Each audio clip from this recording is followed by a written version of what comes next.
Ladies and gentlemen, we are live. Welcome back, Multiplexers, to Around the League. We're finally back after a 2-week hiatus, just doing some other stuff. But we're finally back. We're going to talk about some matches here that happened this week. One, the potentially match of the year. And joining me today are two very special guests.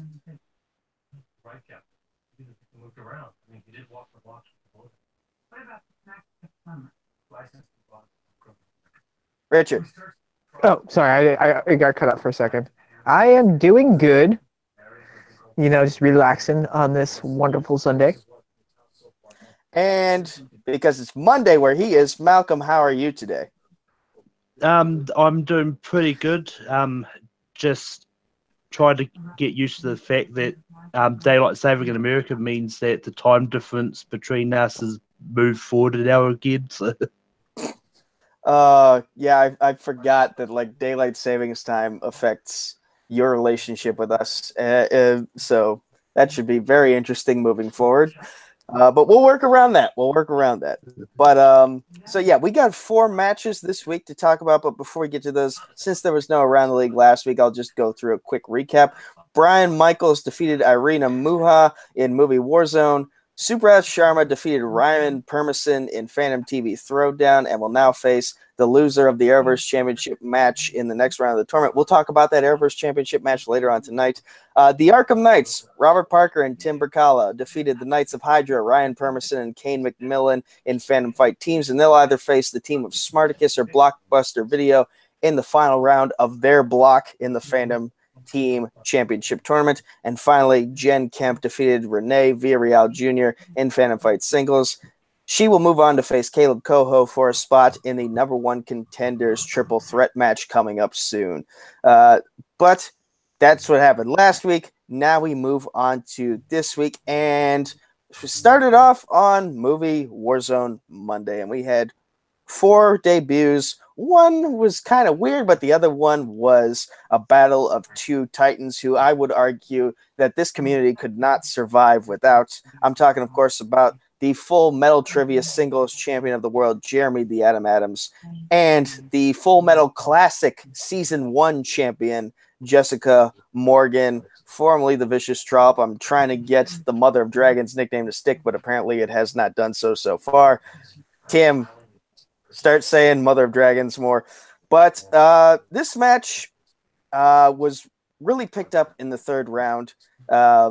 It just felt like Jessica struggled in round 1. She started to find her footing in round 2 and then finally picked up some momentum in round 3. But unfortunately, the lead that Jeremy had going into round 3 it was just way too easy for him to pick back up, and he got the win on his second question in round 3.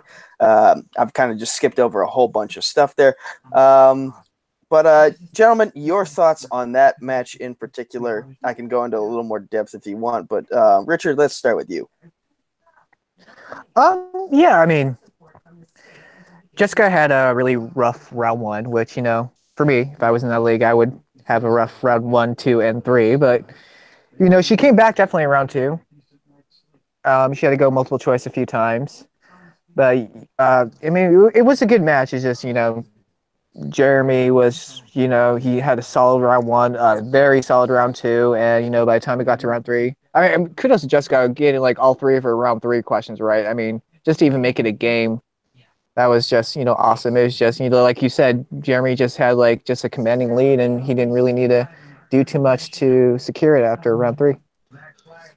Malcolm, you have experience with both of these 2 competitors. Jeremy is your faction leader, and Jessica, at one point, she and I were both part of Atomic Nation before we split off and did our own thing. So you know what these 2 bring to the table, and I'm assuming you're proud of both of their performances.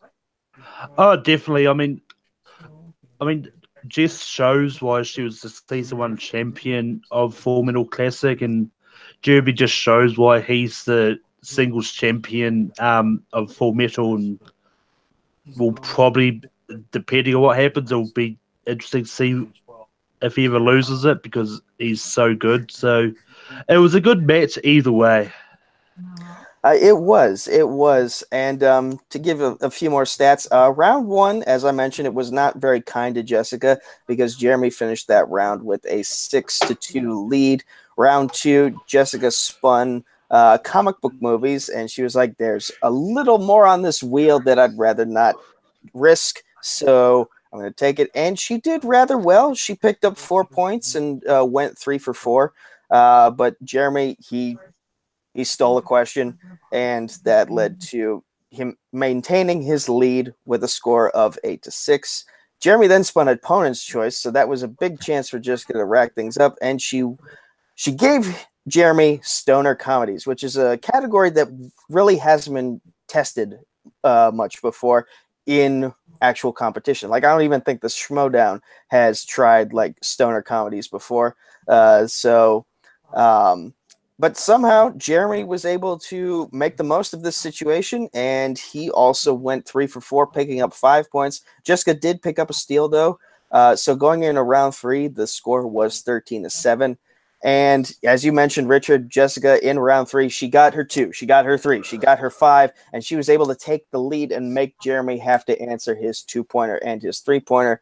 But Jeremy being Jeremy, he was able to make the most of the situations, and he picked up the win with the final score of 18-17. So, despite the rough start for Jessica, 18-17, that is a great score to end on, especially in both of your debuts. And we've seen a lot of really great competitors struggle in movie Warzone. So, all things considered, this is a very good score to have in both a winning and losing effort. And I look forward to seeing both of them back in movie Warzone in the future. Like I said, whoever needs an easy win, you can just challenge me. I'll give them the easy win. But I'll reiterate that from the last time I was on here. But that said, you said if they want an easy win, you're available. But you know, given the abilities that they've shown, who do you think that both competitors should face next? Obviously, Jeremy should probably face someone who's also 1-0, and Jessica should probably also face someone who's really good but did not have very great luck in their debut. So who are you thinking? And we'll start with Malcolm here. Who do you think they should be matched up with in their returns? Yeah, this is definitely an interesting one. But I think there's definitely, like the next match we're going to talk about, there's definitely an interesting storyline that could develop from that. And I'll talk about that when we actually get to that match. So I see where you're going, and yeah, we should definitely talk about that once we get to the next match. But Richard, before we get to the next match, just besides the joke answer of "Hey, I'm available to take the dive," I think if I had to choose, I say Jeremy should take on Dominic. I think that would be a good matchup. And I would say Jessica, maybe you, Nico. Oh no, I'm facing Campbell in December, and he and I are both at 0-2. And it's interesting you bring up Dominic because in this division, when you say like 0-1, like I don't think it necessarily has to be someone who's 0-1. Just someone who's either a debut or someone who's like 0-2, maybe. Like it's kind of like hard when you're like basing things off like, you know, just like trying the exact same record. But is it? But in terms of Jeremy, it's interesting you bring up Dominic, because while Dominic did beat Jeremy in Fandom Fight, Dominic actually lost his movie Warzone debut to Dustin Mason. So, well, I mean, but Dustin's Dustin Mason though. Dustin is Dustin. Dominic's really good as well. So I mean, Dustin's like insanely good. So Dominic is still a strong opponent. Maybe Dustin then. Jeremy and Dustin. That would be fireworks for sure. And, Jake Marangoni, Jessica Morgan, you run the division, so you therefore run the booking. So if that's who you want to put Jeremy up against next, I think that's a match we'd all love to see, is Jeremy Adams versus Dustin Mason. But with that said, we now move on to our second movie Warzone match on Monday. And yeah, well, actually, I don't think this ended up uploading on Monday because Australian internet had a vendetta. I figure it ended up on Halloween, which was actually fitting for this match. It ended up on Halloween for you because you're a day ahead of us, but it ended up, I believe, on Tuesday for the rest of us in North America. But that was Brian Fernandez, the Purger. He is no longer the Phoenix. He is back to the Purger gimmick. And he faced off against his, I guess, kayfabe love interest of Dollface, who is not Emma McAllister, wink, wink. Yeah, this match, everything about it, from the pre-match promos to the in-match banter between the two, and to the post-match interviews it was a weird night and very fitting for Halloween. But, oh boy, where to even begin? So before we get into the actual numbers of this match, let's start with Richard. What were your thoughts on this match? It was a very good match. It was a lot of fun to watch.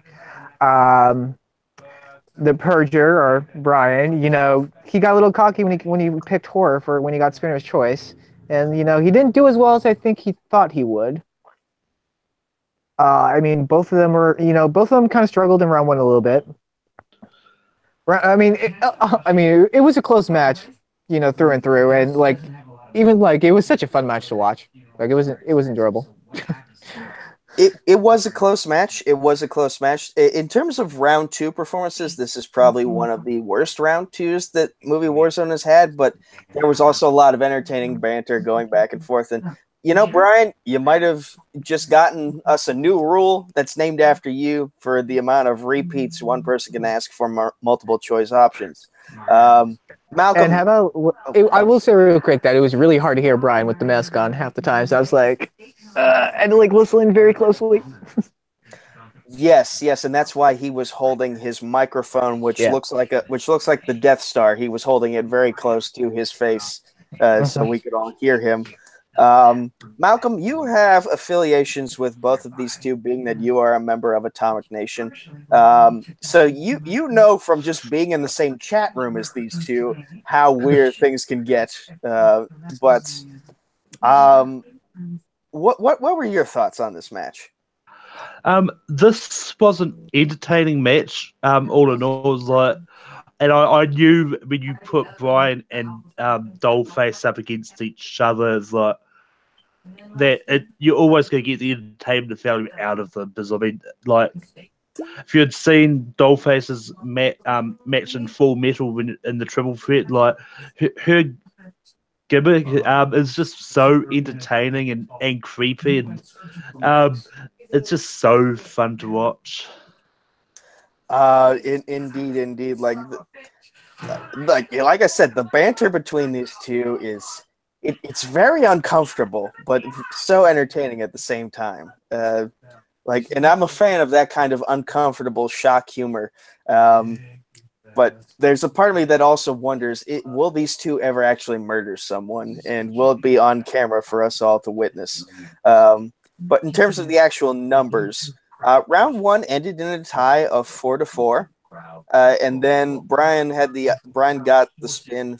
He got the spin first in round two. He got Spinner's Choice, as Richard mentioned. He picked horror, but it didn't work out for him. He only got 1 point. Dollface also got a 1 point steal, so that brought the score up to 5-5. Dollface then spins 2,000 movies first. Didn't like it. She spins again, gets Romance. And Dollface, unfortunately, despite thinking she was going to have some good luck with that category, she went 0-4, and Brian got 3 points worth of a steal. So he took the lead with a score of 8-5. And then in round three, Dollface did get her 2-pointer, bringing the score up to 8-7, but she unfortunately did not get her 3-pointer or her 5. And not only that, but she also ended her 5-point question by declaring that Westerns are quote-unquote garbage. And Brian walks away with a TKO victory of 8-5. And then in the post-match, Brian, sort of like this creepy proposal of marriage, requests to Dollface, will you be my tag team partner? And then to Dan Skip Allen's horror, they formed the Scary Bloody Gory team. I don't know if they have an actual name, but that's what I'm going to call them for now. The Scary Bloody Gory team, formed between Brian Fernandez and Dollface. So get ready for some very, very weird dynamics as Movie Warzone introduces its team division in 2019. Malcolm, your thoughts on all of that I just mentioned? Dollface and Brian as a team scares me a little bit because if they get the right categories that they want, they can go crazy. So I mean, it's like it's one of those ones which together they could be a formidable team. So it's really interesting. I don't know if they need their categories to do something crazy. I think that's just naturally going to happen in the match regardless. But Richard Schwartz, what are your thoughts of Dollface and Brian as a team moving forward? If they need a name, I think they could be the Faces of Horror. I think that would be a nice ring to it because they're definitely. I think it's going to be an interesting combination. It's going to be, they can like Malcolm says, if they can get the right category, they can be a pretty formidable team. So I look forward to seeing what they do in the future. Okay. One last question before we move on to Fandom TV. Now, obviously, Movie Warzone, as of this moment, has not established its team division. We're saving that for 2019 when we have more writers and more time to shoot those types of matches. But I doubt we're going to see these two in Fandom at any point in time. So with the current landscape of like teams that have been put together in Full Metal, like that's who I'm assuming will come into Movie Warzone once a team division is established. Who do you think Brian and Dollface should face first out of the teams that we know are established in general movie trivia? Truth is, I don't like. I'm still kind of new, so I don't know who all the teams are established in the movie Warzone quite yet.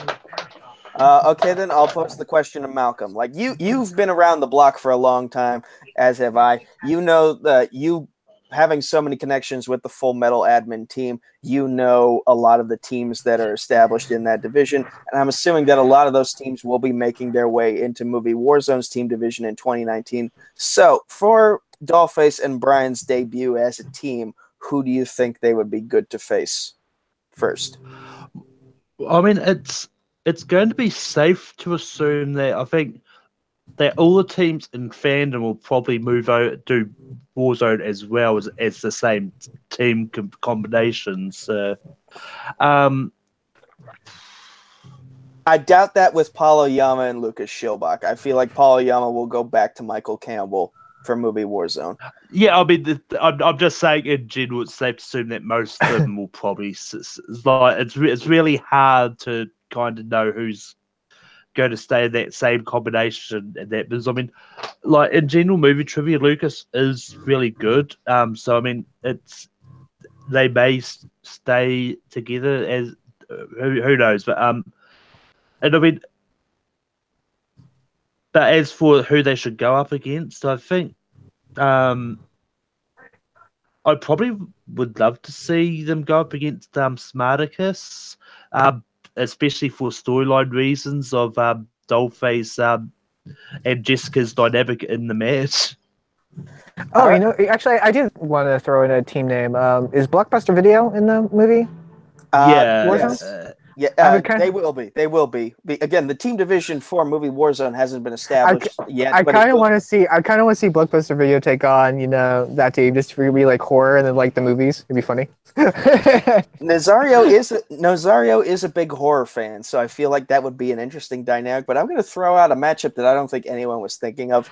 The Wood Brothers, Mirror Image, has yet to make their debut in Multiplex, and I feel like with the horror dynamic of Brian and Dollface, you've got those two twins from The Shining. I feel like you just get Andy and Michael to do that gimmick for that particular match, and we have ourselves a surefire, entertaining match between Mirror Image and who I will now call for the time being Scary, Bloody, Gory Team.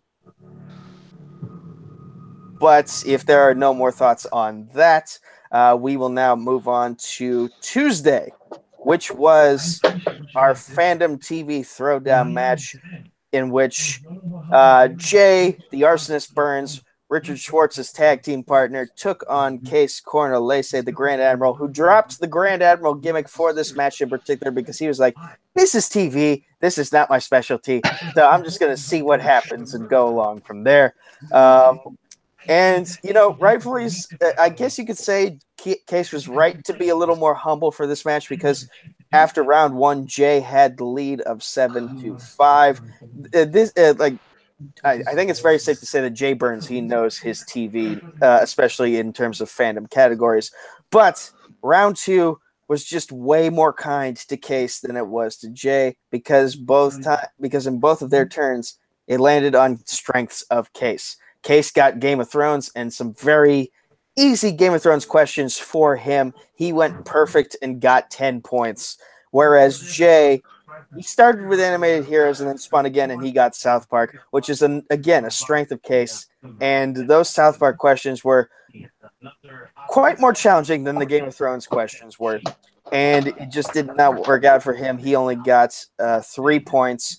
And Kees was able to steal. So the score going into round three was 18-10. And, you know, some good bets were made by Jay, but some better bets could have been made because the match ended with Kees winning 20-14.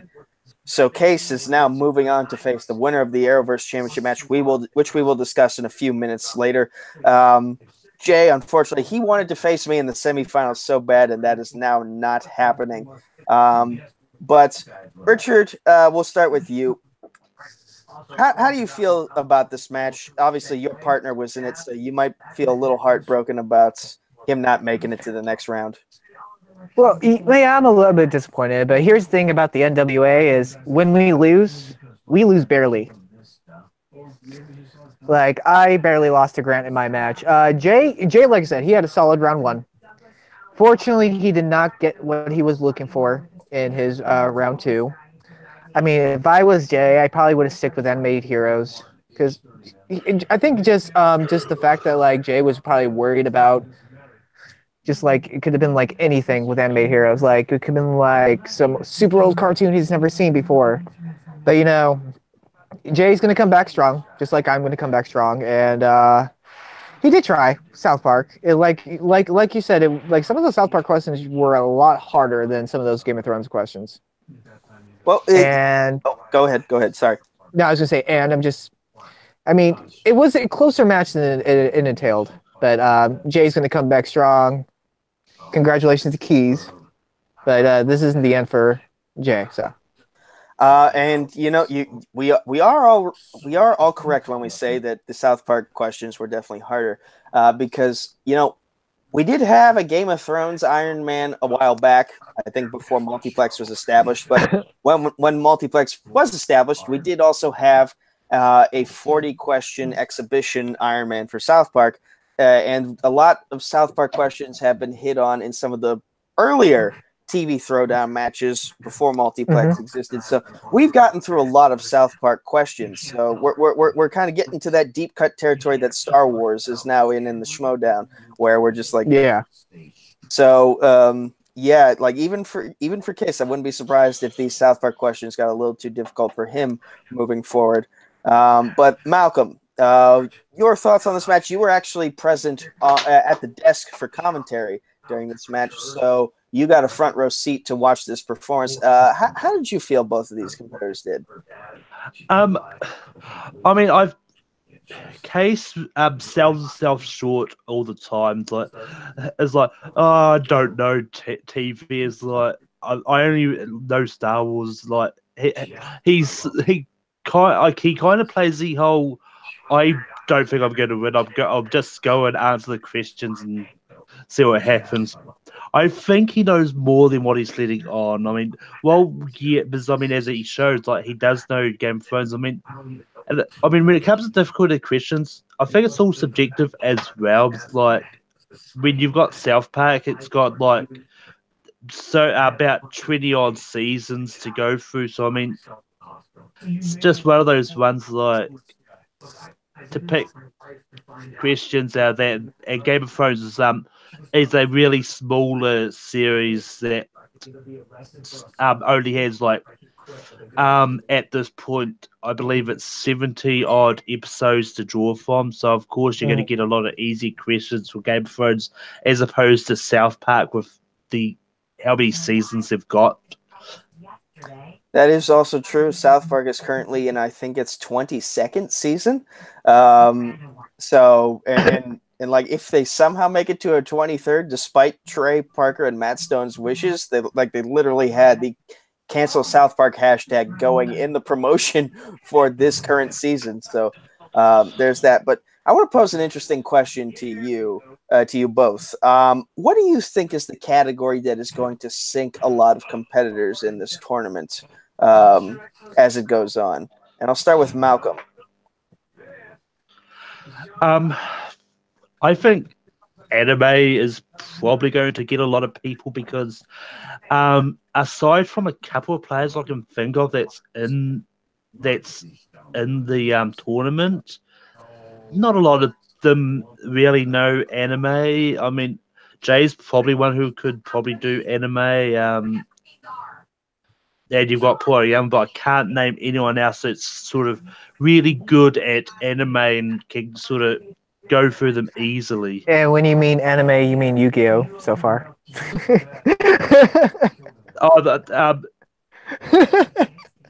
With a yet to be released match I also hosted between Jim and Caleb, there's more than Yu-Gi-Oh! In there. So. Oh, I know. So far, like I've seen a lot of the Yu-Gi-Oh! Questions, which those are fun because I know those. Yeah. Richard, same question to you.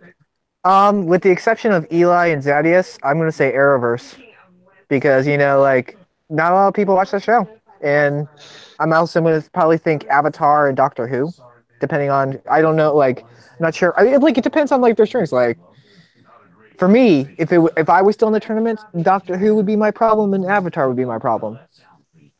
I would agree with you on Doctor Who, and I would agree with Malcolm on anime. I should have probably seen the season premiere of this current season of Doctor Who just because, like, hey, I got to study something. I will say that I have been diving into one particular anime show, of which I will not say,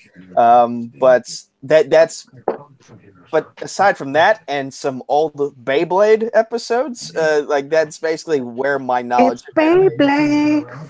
That's basically where my knowledge of anime ends. So what about Dragon Ball Z? My sister is really big into that, but there's too much for me to dive into at this stage of the game. Like, how old is Dragon Ball Z at this moment? Pretty old. Yeah. And so is Doctor Who. So I'm like, where do I start? Like, yeah, there's a lot to cover in such a short amount of time, and I'm just thankful that my next opponent is either Harley or Brooklyn, because that means I don't have to worry about the Titans of this tournament just yet. But I guess we'll pose one last question. So, Richard, you're out of the tournament. Malcolm, Malcolm. Did you qualify in the tournament at all? I can't remember for sure. No, I didn't qualify for the tournament. Okay, and Jay is now out of the tournament. So, who do you think Jay should face next? And if you want to say yourselves, I'm perfectly okay with that. Well, here's the thing. It would have been funny. If I would in my fandom the play-in, if I would have challenged the answer I got wrong, I would have got it right, and I would probably have faced Jay in my round one instead of Grant. Wow. Me, which would have been funny. For Jay, I mean, I don't want to face my partner just because they'll be at least one of us wins, but I think Jay. I mean, I don't know who Jay would Jay would want to face. I mean, Jay would be down to face anyone. Malcolm, do you have any propositions for Jay to face once this tournament is over? I would like to see Jay get his dream of facing you, Nico. I think we all wanted that, but hey, I'm heading farther into the tournament. He sadly is not. Jay might want to choose to spin first in his next game because that seems. Well, Jay had a more formidable opponent in this one, so. How dare you? I'm not saying, Nico, your opponent wasn't, formidable, but if you compare the two scores, there was a difference. Both the matches. I got screwed out of one of those round 2 questions, might I ask? I mean, me personally, I would love to face you, Nico, because, I mean, my losing score was still better than your winning score. Blah, blah, blah, blah, blah, blah. Okay. Blah, blah, blah. Richard will no longer be allowed back on the show in the future. We now move on. Story of my life. We now move on to our final match of the week. We have literally been sitting on this match for months. And when it was finally said by Kane, we're uploading it this week on this day, I was so fucking happy. It is the Arrowverse Championship match between Eli McCaig and Zaddeus Smith, 2 of my house Night Fury brothers. And we've been hyping it up as potential match of the year for the longest time. And I feel like it lived up to it. If you ignore round 4. But yeah, this match was great. And you both know the Arrowverse as well as I do. So you were probably playing along and you were probably doing pretty well. Round 1 ended with Zad in the lead 5-4. I believe we were using old school TV Throwdown rules as opposed to Fandom rules because we hadn't adopted those at the time yet. Round 2, Eli spins first. He gets spinner's choice. He gets the flash. He gets 6 points. Zad got a 1-point steal. That brings the score to 10-6 with Eli in the lead. Zaddeus also gets player's choice on his round 2 spin. He picked Arrow. He got 7 points. He took back the lead 10-13. And already we have ourselves a barn burner here. So then we move into round 3 in the championship match. It was typical Schmodown betting round when it comes to championship matches. The wheel landed on sidekicks. Both competitors bet 2 points. Both competitors missed the song of Careless Whisper. That the question was, what song were Wally and Rip singing karaoke? It was Careless Whisper. Zad is still in the lead, 8-11. Round 4, the Who Said It round with hit or miss rules. Yeah, basically both competitors want to ignore that this round happened at all because it was mostly just Eli hits the first quote, Zad misses. That brings the score to 9-10 with Zad still in the lead. And then after that, it's just a matter of missing the second quote, getting the third quote right, missing the fourth quote, missing the fifth quote. We finish round 4 with a score of 7-8. Again, Zaddeus is still in the lead. But again, both competitors want to forget that round happened. And then we get into round 5, the Guess That Actor round. Eli had some bad luck with his 2 and 3 pointers, but he was able to guess who played Wally West for 5 points. He takes back the lead, and that brings the score to 12-8. So it falls upon Zaddeus to get at least 2 questions correct. He gets his 2-pointer. It was very easy. Who played the Flash of Barry Allen? Simple. Grant Gustin. Everybody should know that. And then he doesn't know his 3-pointer. He completely just says, give me my 5. Give me my 5. And by the skin of his teeth, he gets that 5-pointer with the aid of Instagram. Who played Dinah Drake? He gets it right. Your new Arrowverse champion of the world, Zaddeus Z-Man Smith. He won the match. He will now face Kays in round 2 of the Fandom TV tournament. Meanwhile, Eli will face Subrath in the next round of the tournament as well. So, great match. Very proud of both guys, being that they are part of my faction. And, just what are your thoughts on this match, gentlemen? And we'll start with Richard. Oh no, it was a very good match. It was definitely worth the wait. It was very close, even round one, round two, super close. Round two, they both killed it. Like they both got player's choice, which rarely happens. Like usually one person will get player's choice and the other happen to get opponent's choice. But it seemed like the wheel wanted it to be a fantastic match, which it was. I will say I was a little disappointed in them too for round four because a lot of those who said it were pretty easy if you watch these shows. Like the cat grab, who said it when it was cat grab. That was one of the only best episodes of Supergirl season 1. I was also mad at them for not getting that one because I'm like, come on, how did you not get that? I mean, you can also take a guess, like in some of those, like you can even kind of estimate a guess, like those Barry Allen questions were, the one who said it were kind of easy too. Like it just sounds like Barry. True. Malcolm, your thoughts? Well, first of all, if I was playing the match, I would have beaten both of them, but same here. But anyway, it was an entertaining match. I mean, like it's one of those ones like to say at home like I could have beaten both of them easily. It's sometimes it's not what you know; it's what you know in that moment. You ask the question. Yeah. I mean. Like when you only have a certain amount of time to answer, but I mean, they did do it. It was a good match. I don't know about match of the year, honestly, but it was still a fun match to watch. So, and I mean, to think that it's been stuck on LNU for 5 years before it's finally made its way back to being uploaded is amazing. I will also say, like round 5 questions, like some of them are really hard. Like I didn't know who Frank Pike was. Like I forgot the actor's name. Like I just thought it funny. Like that was Eli's first question, who played Frank Pike, and then like Zaddeus' first question was who played the Flash. I was like, really? I'm not gonna lie to you there. Like before Multiplex was.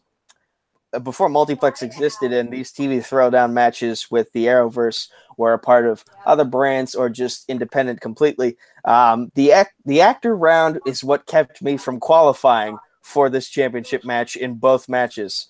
So I feel anyone who struggled with those actor questions playing along at home, I feel you completely. Absolutely. But I think that just shows a weakness of mine that I'm not the greatest when it comes to actors. Especially when they had they named the actor Wally West because he has a funky name. Like the actor who plays Wally West, like his name is like super hard to say, like to remember. Isn't it Keaton Lonsdale? Yeah, it's like his first name's like I wouldn't remember how to like even spell that. Okay. Kenyon Lonsdale. Kenyon. Okay. Like Kean or something like that. Something like that, yeah. Yeah. But anyway, I have an interesting question for the both of you, and I brought this up to Zad on the premiere episode of Crisis on Earthplex, and that's that there's been some rumors going around that the Schmodown Star Wars Championship might be retired or saved for special events like Star Wars Celebration and Star Wars movie premieres moving forward. So the plan was to have whoever won this match face off against Chance Ellison, who had won the Marvel TV Championship back in December when we were affiliated with Jote at the time. And we were going to merge that, and that was going to become the Fandom TV division as we know it today. But since that did not happen, and I feel like there's obviously a fan base for the Arrowverse, would you like to see this title, at least on a limited basis, continue to be defended, possibly at the season finale or during the week of the season finale in the spring of all these Arrowverse shows?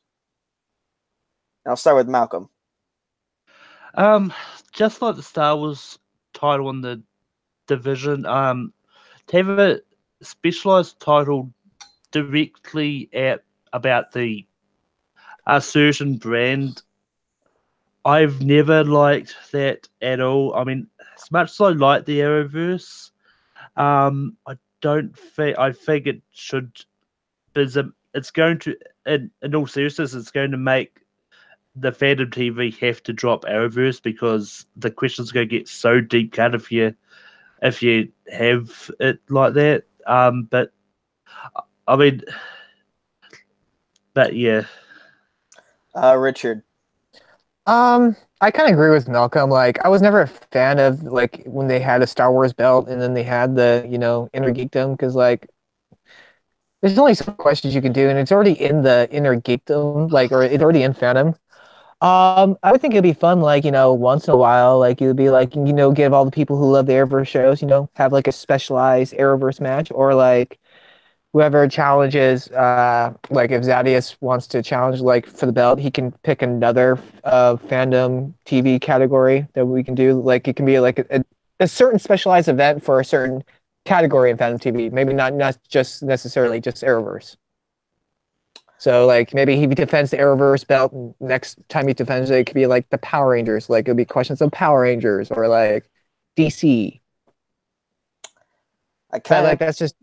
I kind of think like what you're putting down, but I'm not sure about that. I don't think it will work because that's just really what the TV championship is about. So, but I think once in a blue moon it could be defended, but like I just think Arrowverse should just stay in the Fandom TV. Fair enough. Fair enough. I would like to see this title at least defended twice a year, but that's just me. And I see. I mean, I'll still go after it. Don't get me wrong. Like I would definitely love the challenge for it. And I understand the points as to why this might not be a good title to have in the long run. And as much as it kills me, I see the reasons. Same for the Star Wars Championship. I hope they keep it, but I will understand if they drop it. I will say if they don't mind reusing questions like later on, like after like it's been a while since they used questions, absolutely. But like if you're not going to use the questions you've used previously, like later on in the year, then like that's the reason why I wouldn't want to have it in championship because you'll just run out of questions.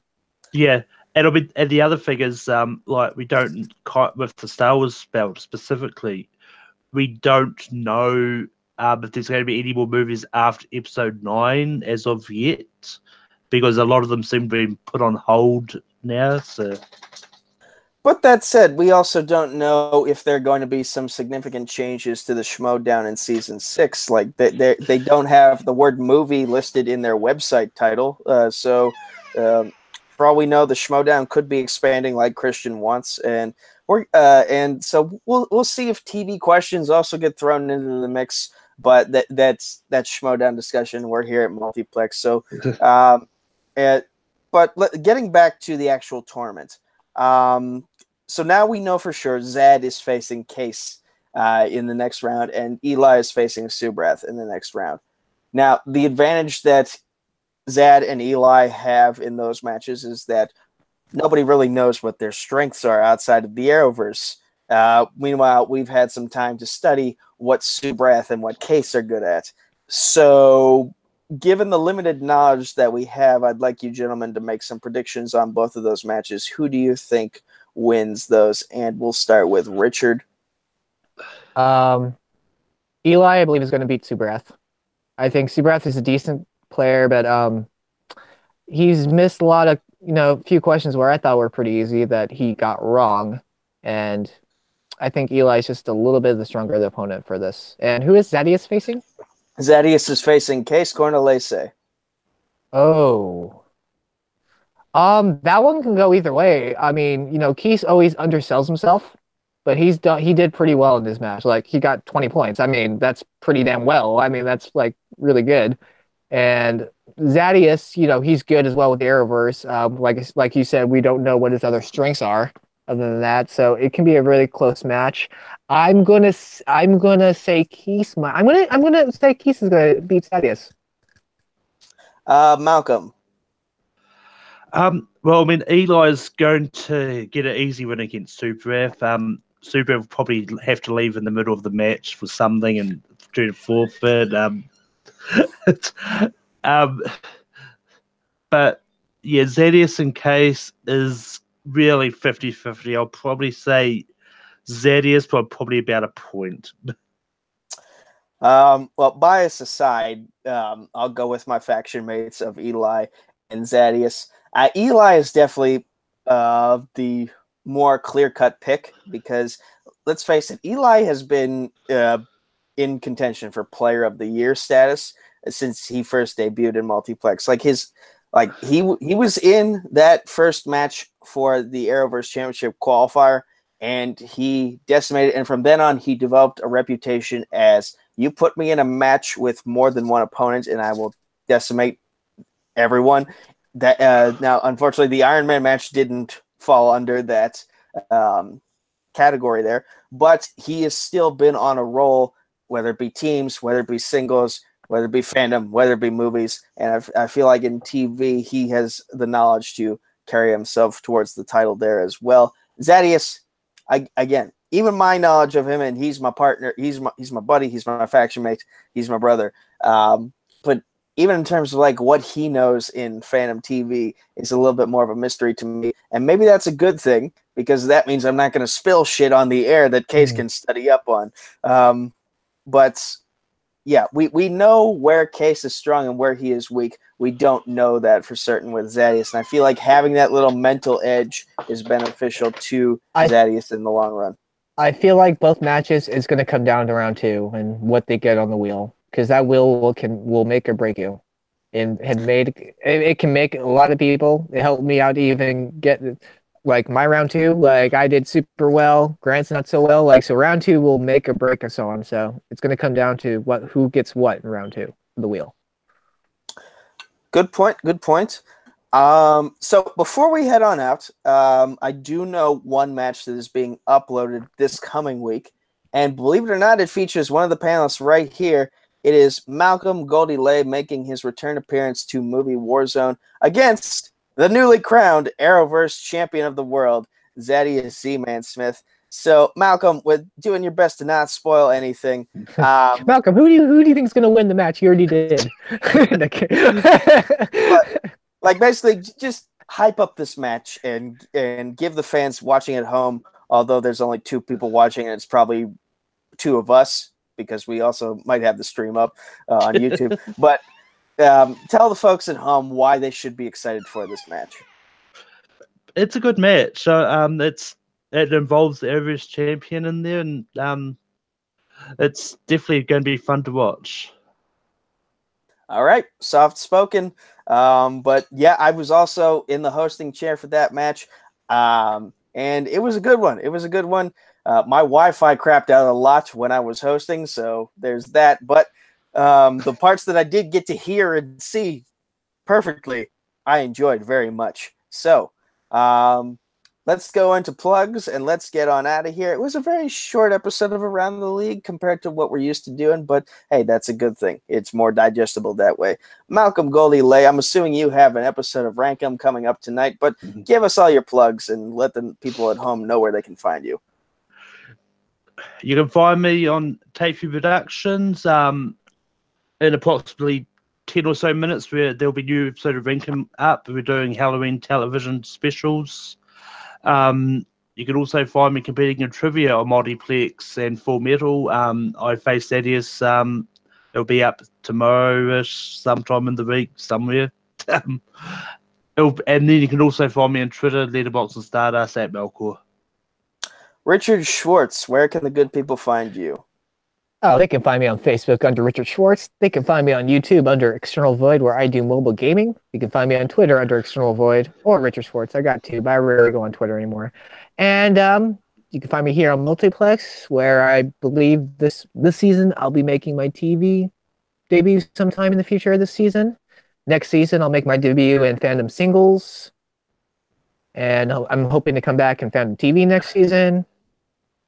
So, yeah. And you can find me on Facebook, Twitter, and YouTube at Nico Suave Regoli, provided you haven't unfriended me from all the political posts that I've been throwing up there because it's election season. You can also find me every weekend with Hunter Chambliss hosting a nice little podcast called The Week of Wrestling, where we talk about everything wrestling. Sometimes we sound very professional and very prepared. Other times we sound like we just got out of bed and have no idea what we're talking about.